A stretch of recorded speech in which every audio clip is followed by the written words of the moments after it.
What's up, y'all? Welcome to the Princeton Show. Today we are going to discuss a couple topics that have been going on lately.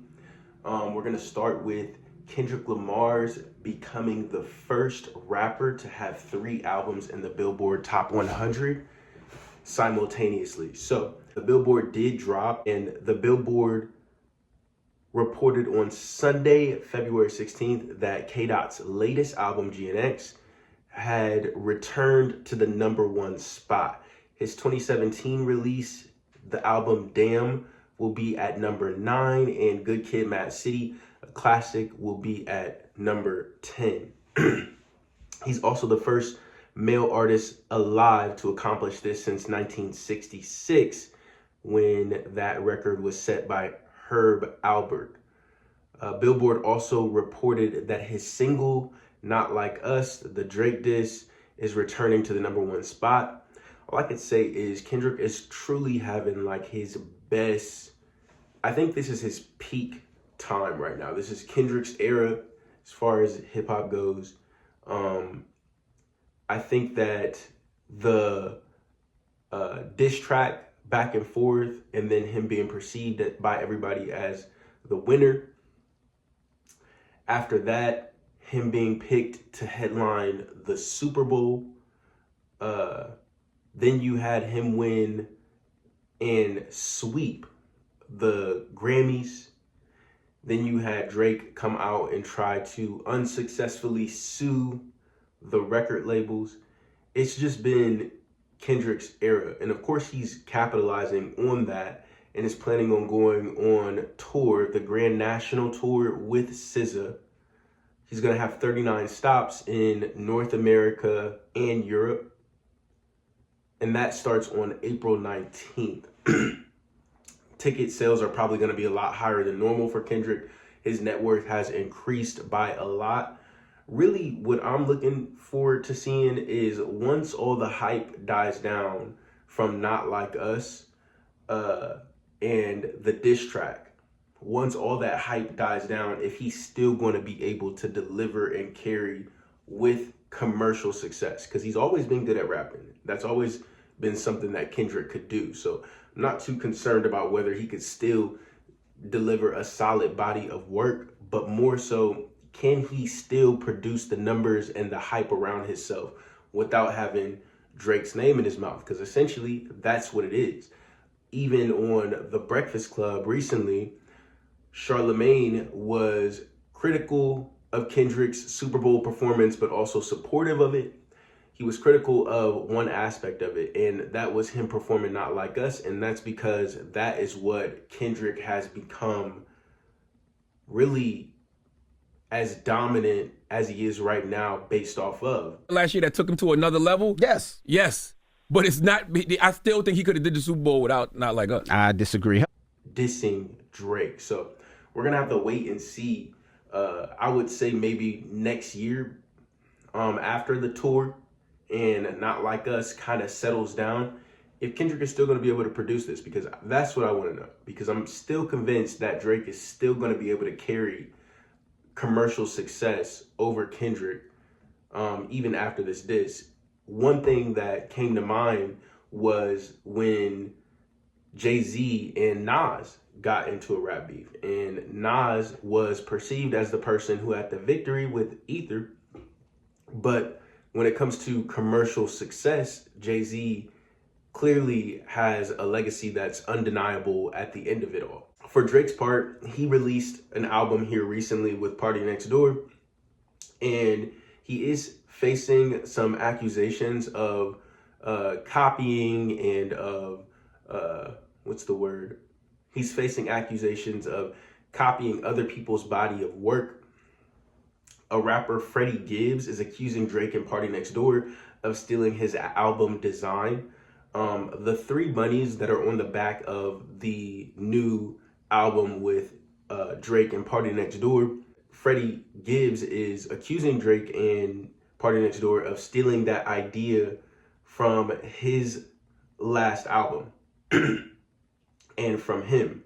So Freddie Gibbs apparently took to X to call out both rappers once they dropped the album, posting, "Damn, they even stole the rabbits too. I'm flattered.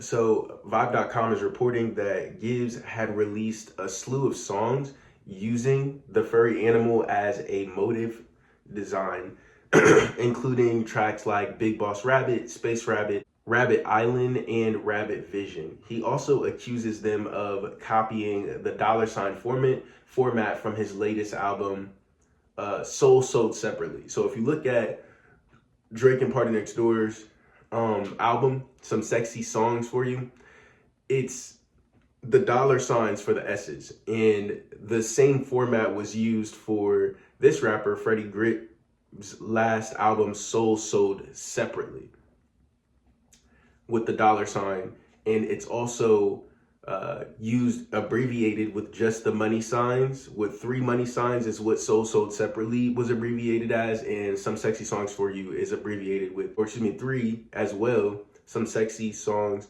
and then For You.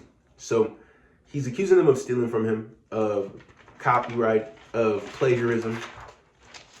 And he's not the only one, oddly enough. Another Canadian-based rapper, John Rivers, had an interesting story. He's also accusing both of them of plagiarizing his work. Vibe.com also reported that John Rivers took to social media with his own qualms.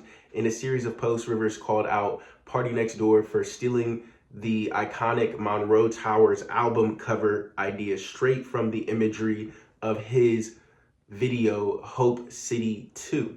If you look at Some Sexy Songs for You, Drake and Party Next Door's album, on the cover art of the front of the album is the 2 towers that are there. And the same thing was in the video from John Rivers. Now, John Rivers, you would think that that's a stretch, but if you keep going in the article, Rivers posted a lengthy statement on his Instagram story claiming that Drake studied his aesthetic extensively before telling him that the use of the towers in the background was innovative and iconic. So this is what Drake told Rivers, according to Rivers. He said that Drake told him that the use of the towers was innovative and iconic.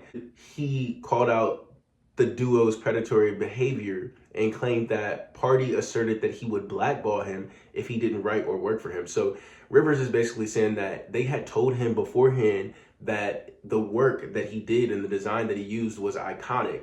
And they also said that they would blackball him if he did not work for them after he declined. That is just a very wild story to me. It is obvious to me, though, that there is a little bit of copying when it comes to the design format and the 3 bunnies. The towers thing kind of looks like it to me, kind of doesn't, because anybody could use those towers as a design choice, but the story behind it is just wild. So there was no comment from either Rivers, who declined to comment on it, and Party Next Door never responded based on that story. So I really don't know, but it does look like, as far as the Some Sexy Songs for You and the bunnies, that to me looks like they copied to a certain extent. They thought it was cool and they copied it. Now, Drake did get some positive feedback about his album from Kanye West and also Young Thug. Young Thug took to Twitter to call Drake the GOAT based on the album's release. Drake was also booked to headline all 3 nights of the Wireless Festival in the UK, which is a huge annual festival that artists have attended over the past couple years. Really, it started off as sort of like a rock thing, but now it's really like pop and hip hop artists that come there. People like Glorilla, Nicki Minaj, all of them have been there. So Lil Wayne, all of them have been there. So Drake is actually booked to headline and to be the lead act for all 3 nights of the Wireless Festival. So that is really a big deal for him. So like I said, when it comes to this Drake and Kendrick back and forth, what I'm really going to be looking at is what their album numbers are doing, what their commercial success is from here on out. As far as their body of music, that's something to review. But when it comes to who's going to be the dominant figure going forward in hip hop, I still think that Drake is going to outclass Kendrick Lamar commercially as far as commercial success. I think that Drake has a bigger fan base. I think his fan base is more international.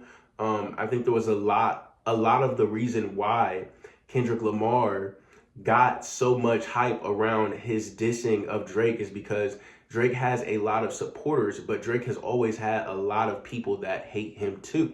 And the people that hate him did want to see Drake fail. They don't think that he's a good representation of hip hop music. They think that his commercial success is actually bad for hip hop. So when they saw Kendrick take him on the way that they did, it kind of was already signed and sealed and in the pudding, even though Drake responded to every single last one of Kendrick Lamar's diss records and call outs, except for the final one, Not Like Us. Drake probably is going to still be commercially successful and still going to be Drake going forward. The thing is will Kendrick still be able to carry this newfound kind of like level of commercial success that he's achieved? Is he going to be able to carry that? Do you think that he will actually carry that much water once the hype around the Not Like Us song dies down? Switching gears a little bit from the Drake and Kendrick back and forth that's been going on, there are some interesting cases and some developments on some cases that have come out. R. Kelly, he was denied his appeal that he made to I think a circuit court to overturn the decision of the lower court regarding his sentencing and the trial procedures in his trial as far as his sexual assault case that he was accused of. Now, this was denied, and he did appeal it to a higher court, and he appealed it based on his lawyer said that the racketeering charge that he received was too broadly applied to him. In other words, they're saying that it was basically a stretch to use racketeering as a charge in the R. Kelly case. Another argument that they made was that some of the witnesses should not have been able to testify. It was, however, denied by the circuit court. R. Kelly's lawyer says that they're going to appeal it to the Supreme Court, which I truly think that will not even be heard by the Supreme Court. The Supreme Court only listens to a select few amount of cases. I don't think it's going anywhere. I think that R. Kelly's going to have to serve the rest of his time. If you didn't know, R. Kelly was actually charged with these crimes in 2 different states. So he faced 2 different trials, one in Chicago and then one in New York. The one in Chicago, he did appeal to the Supreme Court, and the Supreme Court refused to hear it. So his Chicago sentencing is set in stone. There aren't any other avenues to try to get out of or overturn or reverse the outcome of the trial in Chicago. This is his attempt to get out of the sentencing and the outcome of the trial in New York, which I believe after this, that's also doomed to fail. So R. Kelly's going to have to sit the rest of his time in jail, and he's going to have to face the consequences of what he did. I mean, obviously, based on the evidence inside of the court, it was long suspected that he was engaging in this kind of behavior. There's not really much to say in support of R. Kelly here. I mean, I think that he's trying to not face the consequences of his actions, and that's just not how it should work, especially when you do the kind of crimes that he did. This next court kind of drama that happened, the lawsuit that had named P. Diddy and Jay-Z has been dismissed with prejudice, which means that it cannot be brought back to court. This one is interesting to me because before this lawsuit, when this lawsuit first came, there was so much hype, there was so much animosity that had been built up against Jay-Z. And then not even just animosity, just really conspiracy theories. People who just swear up and down that all of these billionaires, the black billionaires, the hip hop moguls, all of them, every single one of them are engaged in sex crimes, are engaged in sex scandals, are doing inhuman things, are the reason why they're so successful is because they're immoral and they're corrupt and they do all of these terrible things. It reminded me of remember when I was a lot younger, of the like Illuminati conspiracy theories. And I was one of the people who believed in those conspiracy theories without any kind of evidence. It's just kind of like based on speculation. Like you see certain stuff and it just adds to the conspiracy theory. And any attempt to disprove the conspiracy theory just adds to it. So Jay-Z kind of already had this kind of undertone from people that, kind of wanted to see him fall, to be honest. So when he was named as somebody in the lawsuit and we see what's happening to Diddy, there was comments like, oh, they're all going down, or oh, finally. Now that it's been dismissed, it's been really, really quiet, or I've just seen a lot of people like trying to pretend like they are supportive of it being dismissed or have always been supportive of it being dismissed. And I really want to know, where did the people who were saying that he deserved this and that he's going to go down, where did they go? Because I have not heard from them. So here's the story of what happened. The lawsuit was for sexual assault against a minor 25 years ago, and it was withdrawn after the lawyer that was representing the minor, who remained anonymous under Jane Doe, but the lawyer's name is Tony Bunzi, filed a notice in federal court announcing his client and his decision to voluntarily dismiss the suit. Now, this came after the suit was already starting to find holes in it. It wasn't making sense. The timeline wasn't adding up. The media was noticing it, and it was on shaky ground already. In response to this lawsuit being dropped, Jay-Z did release a statement. He said, "Today is a victory. The frivolous, fictitious, and appalling allegations have been dismissed. This civil suit was never going anywhere. The fictional tale they created was laughable, if not for the seriousness of the claims. I would not wish this experience on anyone." He goes on to say, this 1-800 lawyer gets to file a suit hiding behind Jane Doe, and when they quickly realize that the money grab is going to fail, they get to walk away with no repercussions. And this is so true. These lawyers, when I'm seeing day after day, week after week, new lawsuits against P. Diddy with new claims, everybody wants a piece of the pie that's coming out. And they don't have an incentive to not do it, because all you have to do is just try. Maybe he'll cave. Maybe he'll end up giving in and giving you what you want, even if it's not true. Now, Jay-Z did go ahead and sue the lawyer who had filed these lawsuits, and he's suing him for $20 million. He's claiming loss and punitive damages up to $20 million based on the defamatory lawsuit that this lawyer filed. According to The Root, Carter accused the lawyer of civil extortion, defamation, and intentional infliction of emotional distress. He filed a declaration on February 10th accusing the Texas lawyer of strategically sinking the lawsuit to coincide on the eve of his oldest daughter, Blue Ivy's Mufasa the Lion King movie premiere. So basically, he's saying that this lawyer filed the lawsuit right before his daughter was getting ready to have her movie premiere, which made him lose money in contracts and sponsorships because people did not want to be associated with the claims that were made in the lawsuit. Now, the Breakfast Club spoke on this. Charlamagne is absolutely right. I mean, this is ridiculous. It's ridiculous. I think that people need to, if you're going to have an opinion on something, if you're going to have an opinion on all of this different stuff that's going on, like, have an informed opinion. If you don't know what's going on, you don't know what's going on. Don't sit up here and promote on the internet all of this stuff, because it just contributes to the chaos. And I hate seeing people's names dragged through the mud like this. I hate to see it. So I really hope that Jay-Z proceeds with this lawsuit against the lawyer and that real justice is actually served. Stephen A. Smith also reacted to this. If I'm Attorney Busby, I watch my back. Because Jay-Z coming. I don't believe for 1 second that Jay-Z's going to sit idly by and stop there. I don't believe it. As far as I'm concerned, he did exactly what he was supposed to do. He didn't sit idly by and watch his name be raked through the coals and sullied the way that he did. Most of us would have. Most of us would have let our lawyers handle it. We would have shut up. We would have kept silent. He didn't do that. And I remember I was taking a lot of heat for coming to Jay-Z's defense. My initial question is, where the hell are y'all now?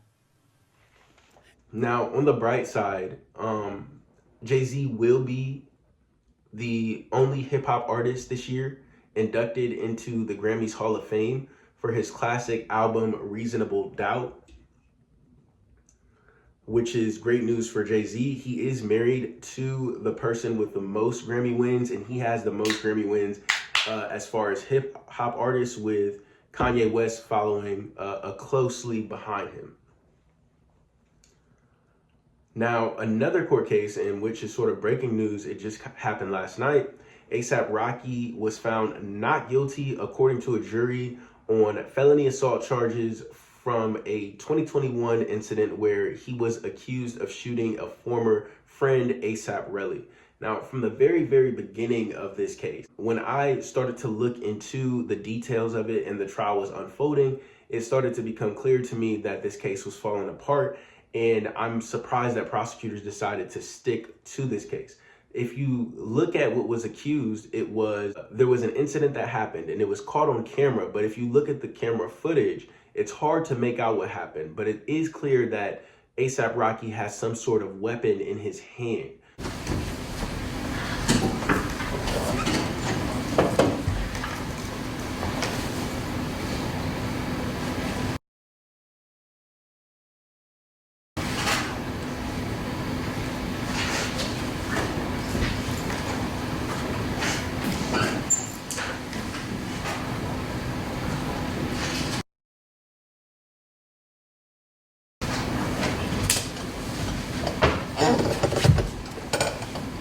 During the altercation that happened.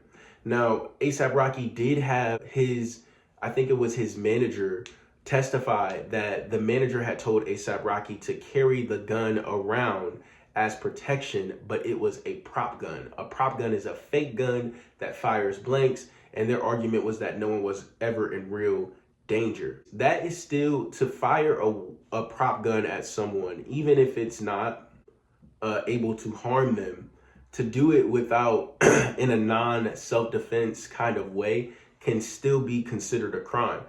However, that's not the charges that he was facing. He was facing charges as though it was a real gun and a felony assault charge.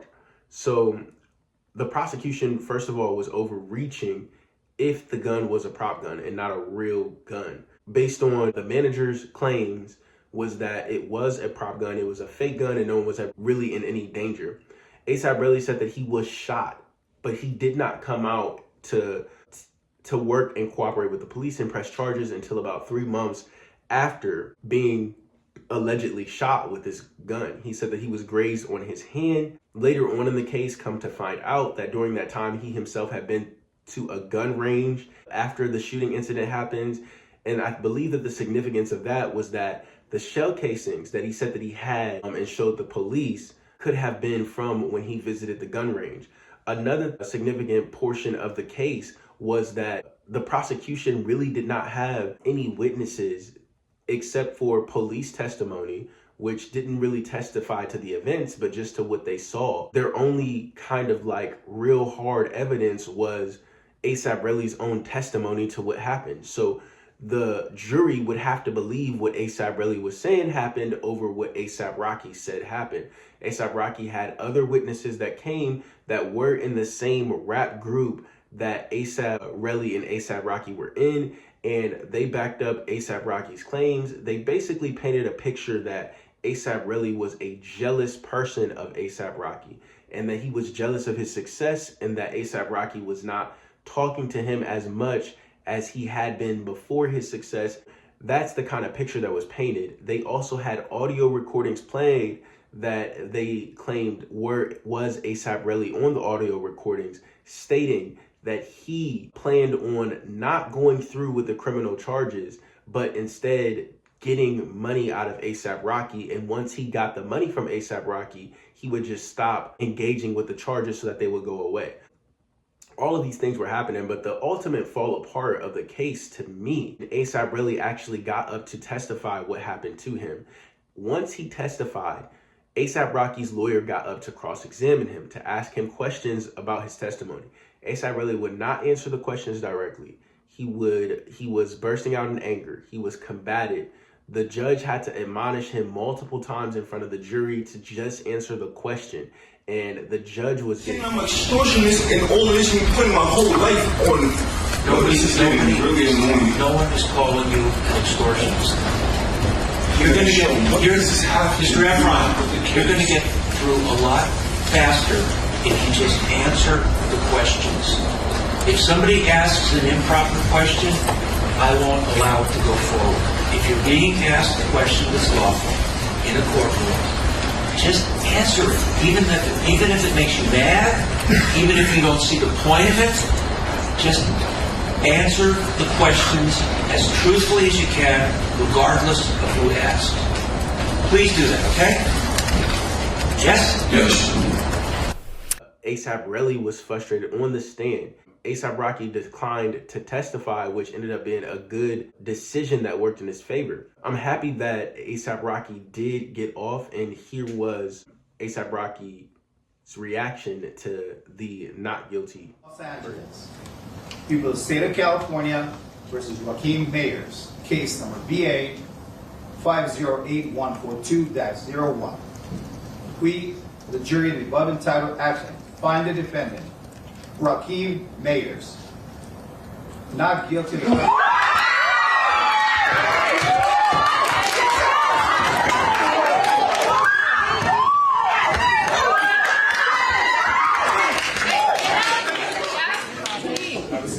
Now, the last court drama that I want to talk about is in the trial of Tupac Shakur. In 2023, late September, Keith D was arrested for the murder of Tupac Shakur. Now, mind you, the murder of Tupac Shakur happened decades ago. So he was arrested on first-degree murder charges after a search warrant was issued for a property that was associated with Keith D back in July of that year. The trial was originally scheduled for March of this year, so it was supposed to be happening next month. But it does look like the trial is going to be postponed until February 2026 to give Keith D's lawyers time to do investigative work. The judge has agreed to that. Now, it does look like the initial strategy of Keith D's legal team is to get the charges dismissed, to get the trial dismissed before the trial even starts. So they've already tried using the tactic of saying that Keith D was not really, the biggest issue for Keith D is that he had admitted multiple times in interviews and had admitted multiple times in a book that he was involved in the murder of Tupac Shakur.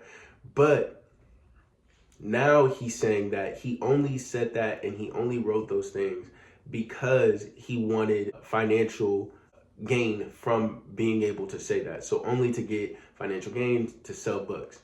Then he went on to say that there was immunity deals that he had from cooperating with local and state police that were involved in the investigation, that they had given him immunity. The prosecutor said that there was no such deal ever offered to him. The judge sided with the prosecutor, saying that there was no evidence that any deal was offered to Keith D to give him immunity from anything that he said related to the Tupac murder. Now the claim that's been made by his lawyer is that they have an alibi. They have a witness that can testify that he was not even around or near when Tupac was murdered. Now, that witness testimony, even if that witness does come forward and provide their statement, it does not mean that the prosecutors have to drop the charges.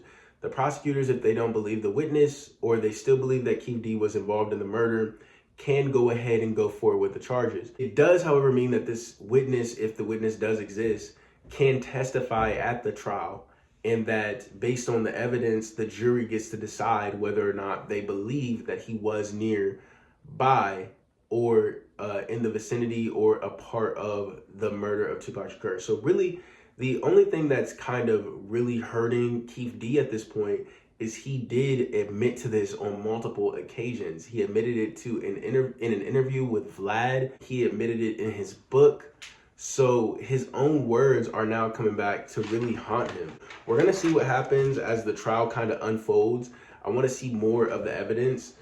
His lawyer is probably coming up with a strategy and is examining the evidence that the prosecutors have against Keith D. So we probably won't be able to see that evidence until much later on.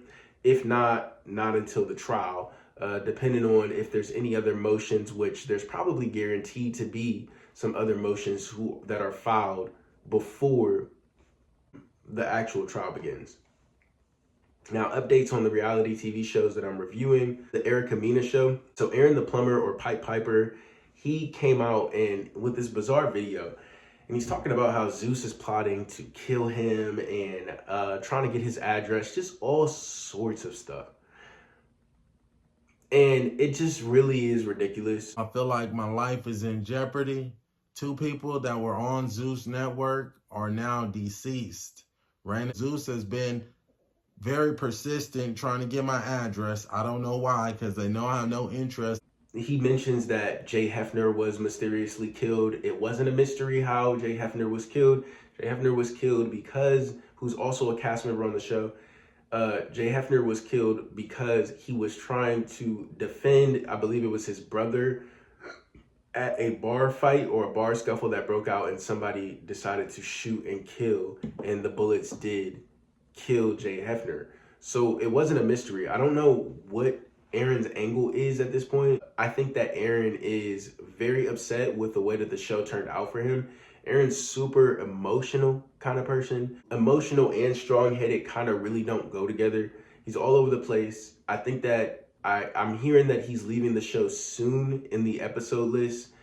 I think that he should have stuck with the show. I think that he was doing a good job carrying the show, and that Zeus would have found him entertaining to maybe continue working with him. But after all of this, you destroy your relationship with Zeus.